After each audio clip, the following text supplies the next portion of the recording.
ہمیں بھی شامل کر لو. یہ نفس پرستی کی جنگ ہے, اس سے نکلو. اگر رب کریم نے بادشاہی دی ہے تو اس میں فقیری کرو. کبھی کبھی اپنے کپڑے خود استری کر لینے چاہیے. نہیں نہ بولے آپ لوگ, مشکل کام بتا دیا نا میں نے. کس کے کپڑے استری کرنے کو کہا جی؟ اللہ خیر کرے. میں کیا میں تو ماڑیاں دی گل کر چھڑی ہے, بولے نہیں نا آپ لوگ. کبھی کبھی اپنے کپڑے خود استری, کبھی کبھی اپنے جوتے خود پالش کر, کچھ نہیں فرق ہوتا. اس سے آپ کا نفس کچلا جائے گا. کبھی کبھی نا, کبھی کبھی باوجود موٹر سائیکل اور گاڑی کی موجودگی میں پیدل سفر کر لینا چاہیے, کچھ نہیں فرق ہوتا. کبھی کبھی کوئی آدھا کلو چینی پکڑ کے دکان سے خود اپنے, کوئی نہیں کہنے لگا کہ غریب ہو گئے وہ خود ہی انہیں آدھا کلو کھانڈل کہنے دو کو کہتا ہے. کچھ نہ کچھ اپنے نفس پہ بوجھ ڈالیں بھائی. کبھی کبھی آپ بھی, کبھی جو آپ کا ملازم ہے نا گھر میں, اس کو بٹھا کے کہا کریں بیٹھ یار میرا دل کرتا ہے میں تمہیں چائے بنا کے دوں. کبھی کہا کریں گھر والوں کو بیٹھو آج میں تمہیں کھانا گرم کر کے دے دیتا ہوں. کچھ فرق نہیں آنے لگا, عزت شان میں کوئی کمی نہیں آنے لگی. کبھی کبھی یہ کام, وہ جو گھومنے والی کرسی رکھی ہوئی ہے نا جس پہ بیٹھ کے ہم حساب کرتے ہیں, کبھی کبھی اس پہ کسی غریب کو بھی بٹھا کے دیکھیں, کچھ نہیں فرق آنے لگا. یہ نفس پر کچھ کوڑے برسائے تاکہ یہ کچھ سمجھدار ہو جائے. یہ جو ہم نے بڑی لمبی چوڑی اپنے لیے جھوٹی اناق کے دروازے کھول رکھے ہیں, یہ روز ہمیں دور کر رہے ہیں. جو نفس پرستی کی جنگ ہوتی ہے یہ بندے کو اللہ کے دروازے سے دور لے جاتی ہے. یہ نبی پاک کی محبت دل سے نکالتی ہے. یہ ذہن کے اندر اچھی سوچ نہیں آنے دیتی. ذہن میں جب بھی کوئی بات آتی ہے بری آتی ہے. تکبر اور غرور والے جو لوگ تھے نا ان کا کبھی کچھ نہیں ہو سکا. جس نے کہا ہے مجھے چودھری صاحب کو, وہ بیچارہ اسی چکر میں رہا ہے اور لوگ آگے گزر گئے ہیں. جس نے کہا ہے مجھے سیٹھ صاحب کو, وہ اسی گڑبڑ میں رہا ہے اور لوگ آگے بیت گئے ہیں. دنیا میں کوئی پیشہ برا نہیں. ملت کے جوانوں, یہ تم نے کہا ہے نا کہ یہاں اگر ہم کسی گلی میں مزدوری کریں گے تو لوگ کہیں گے مزدور ہے, لیکن اگر یورپ میں جا کے ہم کریں گے تو کسی کو کیا پتا چلے گا؟ اور دیس اپنے دیاں واللہ نالو تمبے لالا کھائیے, امی غیر ملک دے باغاں اندر میوے کھان نہ جائیے. اپنی مٹی پہ چلنے کا سلیقہ سیکھو. کسی کے سنگے مر پہ چلو گے تو پھسل جاؤ گے.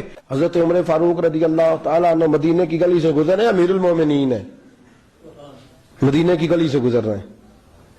ایک گھر کے اندر سے بچیوں کے رونے کی آواز آئی. بچیاں رو رہی ہیں اور بچی اپنی ماں سے کیا کہتی ہے؟ کہتی اماں ابو بکر تو اب انتقال کر گئے. حضرت عمر کا پہلے دن ہے خلافت کا, اب ہمارا کیا بنے گا؟ ابو بکر تو وصال کر گئے. حضرت عمر فاروق رضی اللہ تعالیٰ عنہ نے رونے کی آواز سنی, دروازے پہ دستک دی, کہا بیٹو کیا بات ہے؟ تو بچیاں کہنے لگی عمر ہمارے ابا جی ہماری 10-15 بکریاں ہیں, تو ہمارے والد صاحب ان کا دودھ دھو کے بیچا کرتے تھے, گزارا ہو جاتا تھا. جس دن ابا جی فوت ہوئے تو اس دن سے لے کر ابو بکر صدیق روز عصر کے بعد آیا کرتے تھے, ہماری بکریوں کا دودھ دھو کے دیتے تھے. کچھ ہم پیتی تھی, کچھ بیچ لیتی تھی, گزارا چلتا تھا. جس دن ابو بکر صدیق خلیفہ بنے تو ہم نے جا کے کہا ابو بکر اب کون دودھ دھوئے گا؟ تو سیدنا صدیق اکبر رضی اللہ تعالیٰ عنہ نے فرمایا بیٹے پہلے تو میں مرضی سے خدمت کرتا تھا, اب تو مصطفیٰ کی امت کی نوکری میری ڈیوٹی بن گئی ہے, تو میں آؤں گا. بچیاں رو رہی ہیں, حضرت عمر کو بتاتی ہیں, کہتی ہیں ابو بکر چلے گئے ہیں تو ہم پریشان ہیں, یتیم ہیں, لوارث ہیں, بھائی کوئی نہیں, کون آئے گا, کون دیکھ بھال کرے گا؟ حضرت عمر فاروق گھٹنوں کے بل زمین پہ بیٹھ گئے, ان چھوٹی چھوٹی بچیوں کو سینے سے لگایا, فرمانے لگے میں ابو بکر کا کیا کروں, میرے لیے رستے بڑے مشکل کر گیا ہے. میں اس کے کس بادشاہ وقت ہو کے وہ غریبوں کے گھروں میں آ کے ان کی بکریوں کا دودھ بھی دوتا تھا, امیر المومنین ہو کے یہ رنگ بھی تھا. فرمایا بیٹیوں فکر نہ کرنا, جب تک عمر زندہ رہے گا, عمر آتا رہے گا, یہ نوکری کرتا رہے گا.